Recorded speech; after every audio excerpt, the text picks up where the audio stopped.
తెలుగు అంటున్నాడు సార్, మళ్ళీ తెలుగులోనేమో చెప్తానే లేదు. എന്താ ഷായിട്ട് പറഞ്ഞേ? ഒന്നും മനസ്സിലായില്ല, പക്ഷെ കാണിക്കണ്ട. ఇంగ్లీష్ లో దంచి వదిలిపెడుతున్నాడు సార్.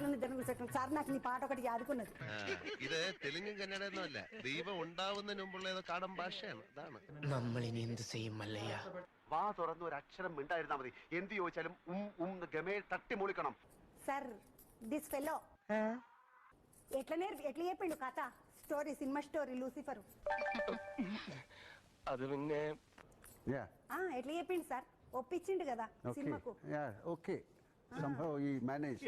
ఈ మేనేజ్ എന്തൊക്കെയാണ് പറഞ്ഞത്? എനിക്കൊന്നും മനസ്സിലായില്ല. సార్ మీ జుట్టు అంతా నల్లగా ఉన్నది ఇప్పటికి కూడా, బ్లాక్ తిక్కు. వాట్ యు పుట్టు సార్?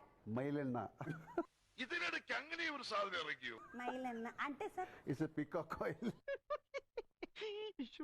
పీకాక్ ఆయిల్ మాకు అందరికి మలయాళం వాళ్ళు కొబ్బరి నీళ్ళు పెట్టుకుంటారు బాగా అని తెలుసు. Aunty joking. I feel so tense with your action. నాకు బాగానే వస్తుంది ఈరోజు ఇంగ్లీషు, బాగానే మాట్లాడుతున్నానా? നിങ്ങൾ പറഞ്ഞത് ശരിയാണ്. 52 രൂപ ഉണ്ടായിരുന്ന കരിമീൻ ഇപ്പൊ 85 രൂപയാണ്. సైతాన్ కదా లూసిఫర్ అంటే. సార్ హీరో కదా, హీరోకి సైతాన్ అని పేరు పెడతావా? ഇനി ഒന്നും ചോദിക്കണ്ട.